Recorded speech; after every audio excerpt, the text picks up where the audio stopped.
On December 10, 2024, Google announced its newest quantum computing chip, Willow. By their estimates, a calculation taking the fastest supercomputer 10 to the power of 25 years would take Willow under 5 minutes. That's one with 25 zeros following it, or a timescale longer than the universe's age.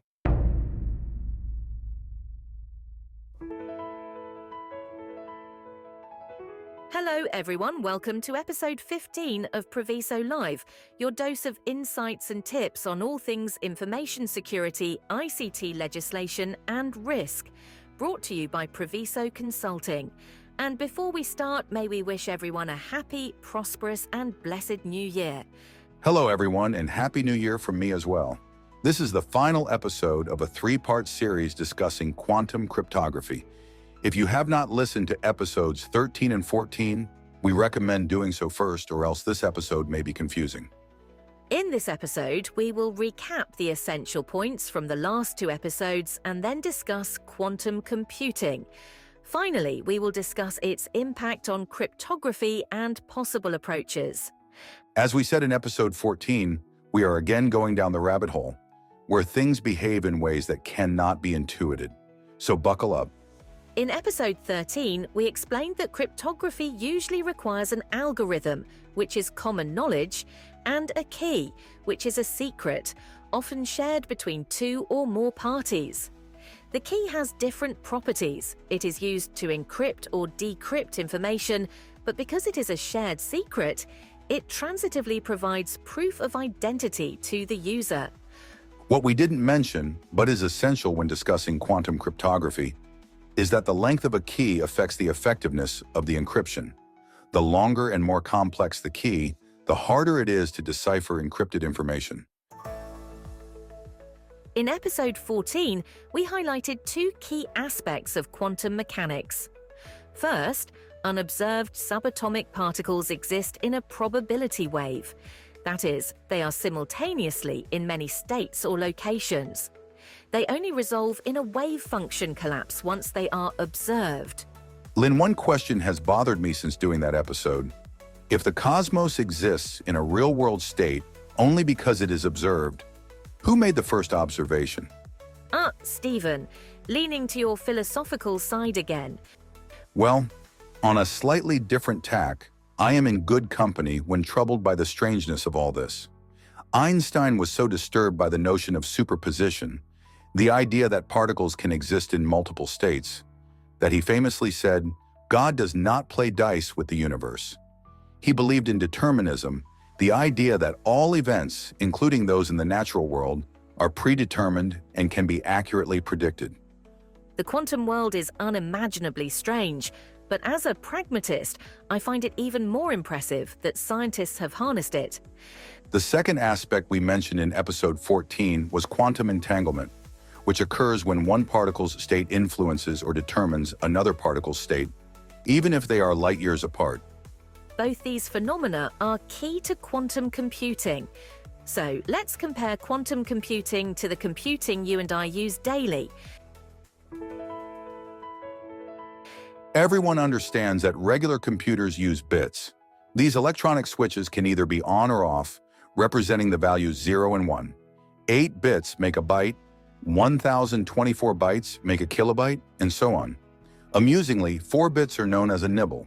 Combinations of bits and bytes represent everything the computer needs. Instructions, data, pointers to memory locations, and so on. There is an inherent limitation on the scale of operations any computer can perform because the scale of memory limits the number of bits that can be processed. The CPU speed constrains how quickly these operations can be performed. This is why Moore's law has received so much interest. Moore's law is the observation that the number of transistors on a microchip doubles roughly every 2 years. It has accurately predicted increasing transistor density for over 50 years. However, there are arguments that this will not continue indefinitely. As transistors approach the atomic scale, physical limitations such as heat dissipation become increasingly challenging. while the cost of manufacturing advanced chips is rising, making it increasingly difficult to maintain the pace of Moore's law. Without a change in approach, classical computing may reach a performance ceiling over time. This can constrain developments in areas such as AI or solving massive data problems, such as weather prediction or protein folding. Quantum computing may be able to address this through the use of qubits. Whereas a bit has only two states, 0 or 1, a qubit can exist in both states or, using superposition as discussed in the last episode, in both states simultaneously. And because of entanglement, these qubits can influence each other. So how do scientists create entangled qubits? The process often involves spontaneous parametric downconversion, SPDC. In this technique, a high-energy photon is fired into a special crystal. This interaction can generate two entangled photons, each with half the original photon's energy. Not every crystal is suitable, but those used include potassium dihydrogen phosphate and potassium titanyl phosphate. Stephen, you sound so knowledgeable when you say that. I had never heard of these crystals before compiling this episode. Well, we do aim to inform. In the process, the entangled particles share a common origin, the initial interaction within the crystal.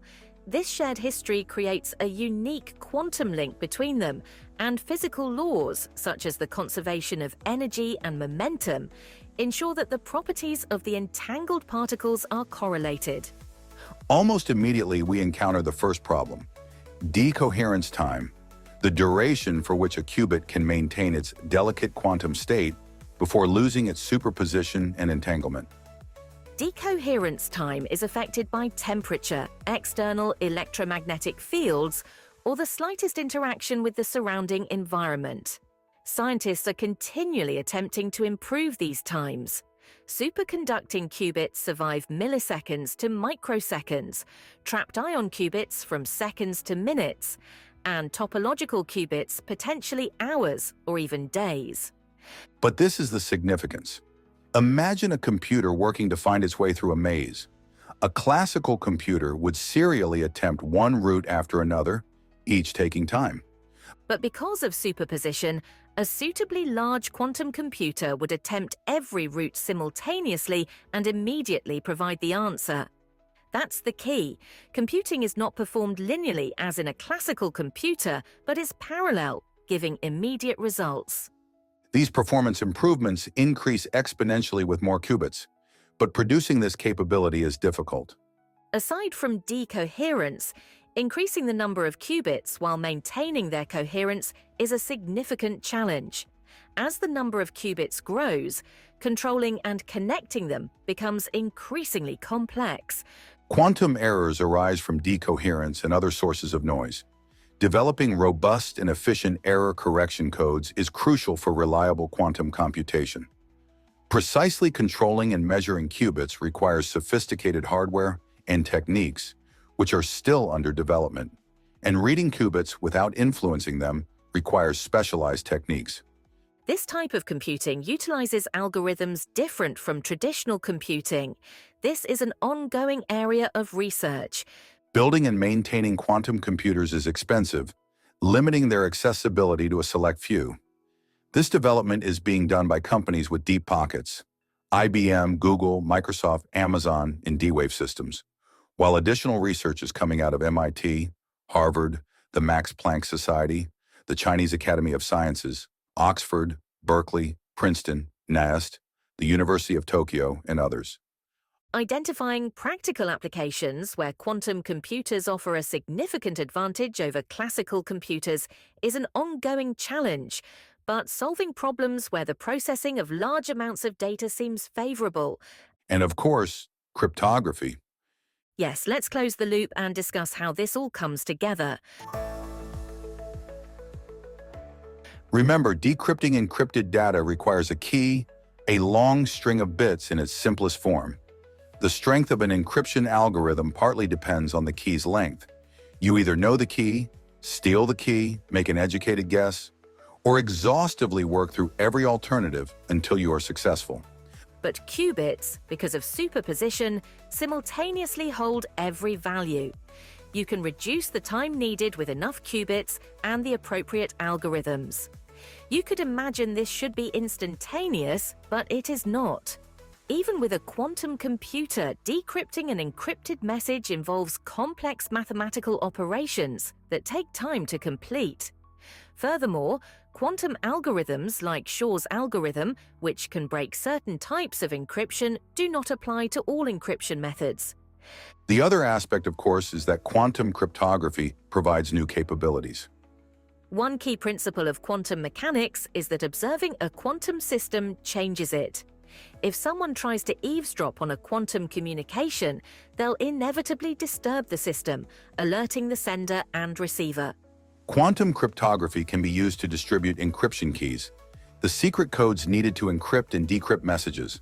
This process is called quantum key distribution, QKD. The observer effect makes it impossible to intercept a quantum communication without being detected. Only the intended sender and receiver can access the secret key. E-commerce is entirely dependent on practical cryptography, and even if the current state of quantum cryptography is not commercially viable, we can expect that ongoing research investment will likely break through the existing barriers at some point. Because of this, research has turned to post-quantum cryptography. Post-quantum cryptography adopts different cryptography principles that both classical and quantum computers would struggle to decrypt.